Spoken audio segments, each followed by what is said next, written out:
It's Mad along with Goo today. And we're going to go with Mortamor's true form.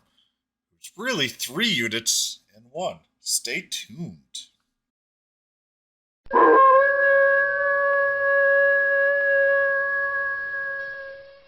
All right, today we're going to go in a different format than normal. We're going to go through the skills and then his left and then right arm or hand. Um, Translation there is a little bit rough, but more importantly, go through and then going to talk about how to beat it in PvP and should you actually get it or not, and why. It's going to be very dependent on how you like to fight and go against. But let's go at least through his normal form. His true form has three major skills, and on the first turn, his passive perk is to summon the left and right hand, and this can be done once per battle. And then each of those has a skill as well that you could use, and I'll go through each skill that you can use overall. And his other passive perk is when any other ally makes a powerful martial or spell, we will attack with explosive burst if enemy is within 2 to 4 spaces range, and it can be done 5 times a battle. Excuse me. And along with that, that spell attack can also occasionally put a unit to sleep. And that's important because with explosive beam, which is the second skill that you learn, deals major martial damage to all enemies. Bang, damage to the area and greatly reduces sleep resistance for 3 turns.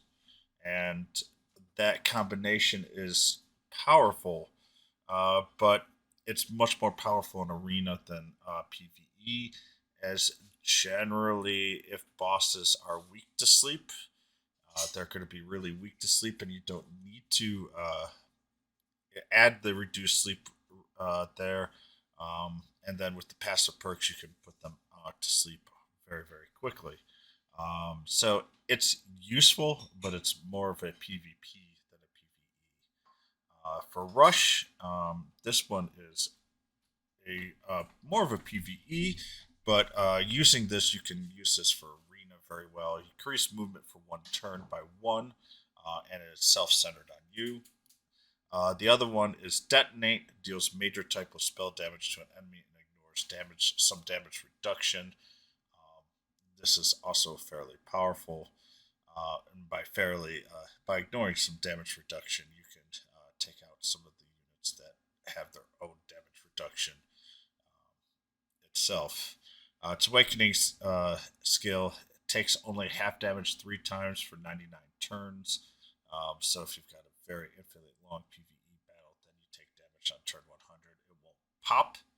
But other than it won't pop, that's what happens. Sizz and Frizz are the two major resistances that are halved. The third one, it can only remove status ailment once per battle. I feel this is not powerful enough, but they definitely were a little timid in some areas here. And that's because they're not sure how powerful the left and right hand are. So they didn't make it as powerful as they could have. But we're not going to mince words here. Mortamor is one of the most powerful units in the game. But even for PvP battles, you are going to really need it to get to the Fifth Awakening because that lowers the spell MP cost by 10%, which is really important, and raises the potency and recovery by 10% just in general. So it's very, very strong, very, very important. So let's go with the next one here. The right hand. So it has its own perk, and it on odd turns, very common here till the 10th turn. Diamond area, which is a 5 by 5 area, so you just draw 5 squares up, 5 squares down, left, right, then draw straight lines between them. Raises spell potency and recovery for bosses or question mark units for 3 turns and for itself for 4. So it gets really, really powerful as the battle gets on longer, but that's a little frustrating. Other than a real time arena where your main goal is just to go through, and honestly, that's where I specifically expect to see Mortamor is with the really powerful higher end arena players for real time. You're going to be seeing an awful lot of those. It's very hard to adjust, especially if you don't have a team that can counter Mortamor. The right hand has 3 unique skills. This one is can pull allies up to 3 spaces closer, so it pulls closer. The left hand's going to be pushing, so the right hand pulls, the left hand pushes. Uh, Pull will deal moderate spell damage to all enemies and pull them 3 spaces closer. And multi heal restores major HP to all allies. So, really, the right hand to me is the more dangerous one. What's interesting is Mortamor also has the unique ability to push and pull units basically to its demand. And you'll see with the left hand what I mean by that. But also, Mortamor can heal, so that is insanely powerful of a ability, and being able to heal and then deal some damage or increase movement for 1 turn. And then the left hand can push allies up to 2 spaces. Only has 3 uses, but this is important because if you're building a rush team, you build more to say 800, like 650 agility. Then the other units you go 49, 48. Push them up. Even if they don't have that much movement, they can reach their targets and deal a lot of damage. And honestly, you could then pull them back afterwards on the next turn um, as well. Saving them, especially if they then say if they're heroes or something that pushes up even higher. That is very, very important. And then they could go first. You could pull them back and then heal them. Um, all that wonderful abilities there. Megaton push deals moderate martial damage and pushes enemy up to 5 tiles away, which is actually can be busted. And Gamma Punch deals major typeless martial damage to an enemy. Its perk here is for question mark bosses, same diamond area, but instead of spells, it's martial. Um, so all in all, if you have a more of a boss type or question mark type team, Mortamor is going to be the strongest unit and strongest buffer uh, that is currently in the game for you.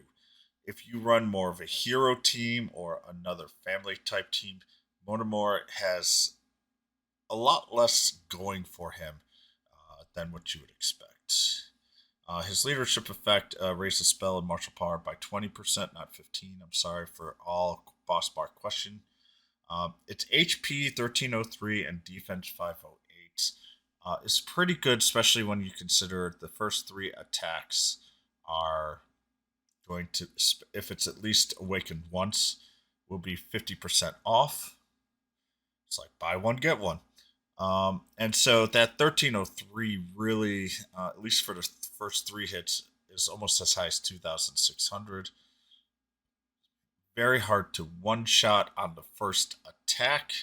But if you have an enemy that could hit it 3 or 4 times with weaker hits, and then follow up with a big bang, you could take Mortaror down fairly quickly.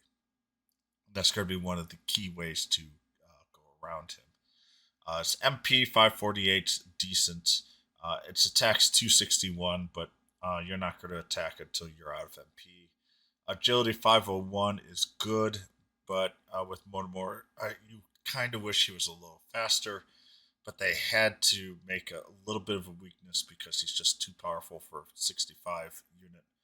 His movement is only 2, but he has the ability to cast movement +1 on his turn, and wisdom is 508, which is pretty powerful for spells. But you're really not going to use his spell capabilities as often as you would expect.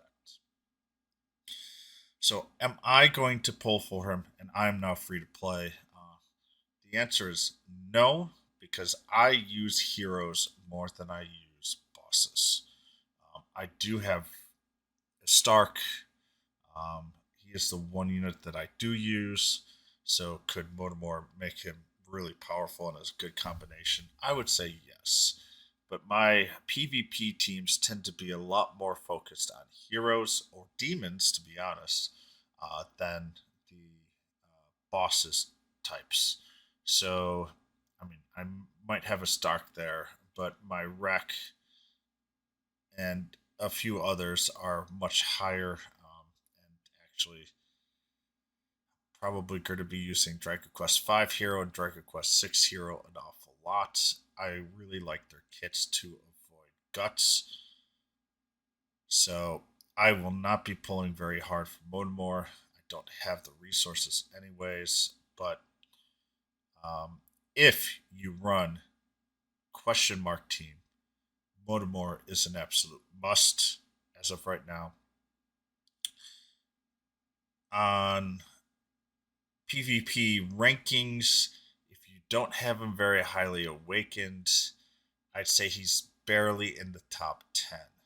But if you get him fully awakened, he is either the strongest or the second strongest, depending on your team type. Um, Rex is the other one that I would consider to be stronger, and he is stronger all the way through because just of his skills. But Monomore is the first, I'd say, question mark unit off the gate that really challenges for the first spot that heroes usually hold.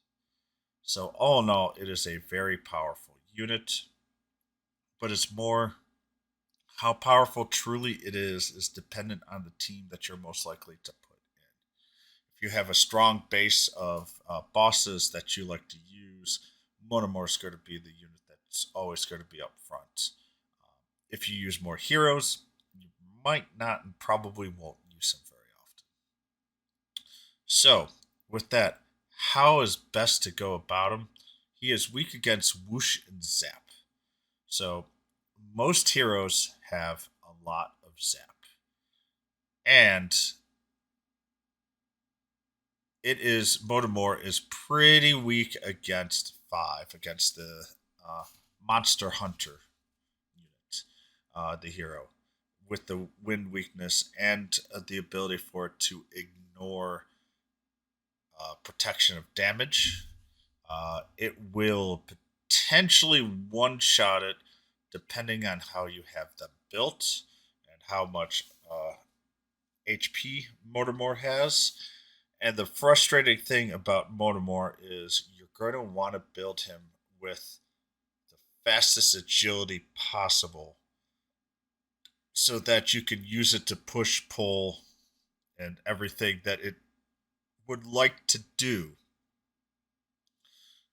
with that unit. I don't have him, so I can't really show him to you guys. And I'm not going to go any harder than what I did, at least attempt for. So, with that, that's how I would attack him, is mostly with the Whoosher Zap. As I say, solo Monster Hunter, the Dragon Quest V hero, those are two really powerful units to use against Motomor.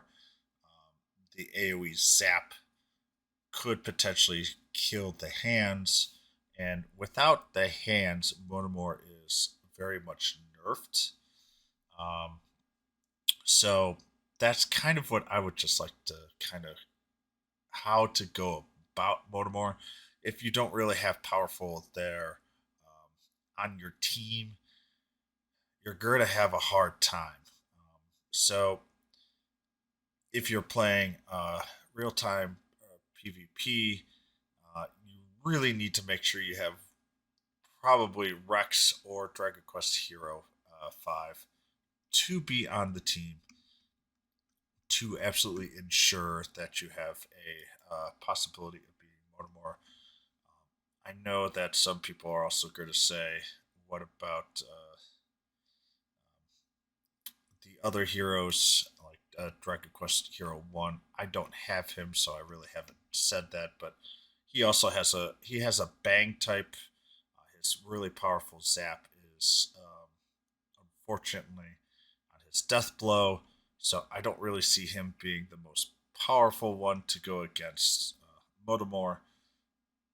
As I say, because his bigger one is Bang, and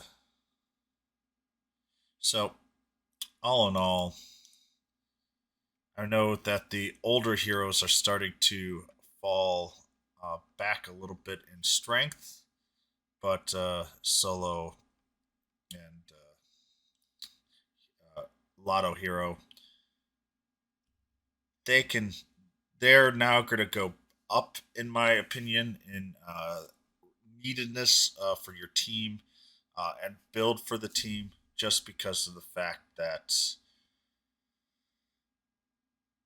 in all honesty you have to protect yourself against Motomor, and without protecting yourself against Motomor you will be in deep trouble. I know I've been rambling a little bit about the end here, but it is a unique enemy to fight, and I wanted to have a bit more of an in depth cover here. So, if you've got any questions, please feel free to ask below. You can also follow me or watch me on Twitch, and you can ask me questions there as well. Thank you, everyone, and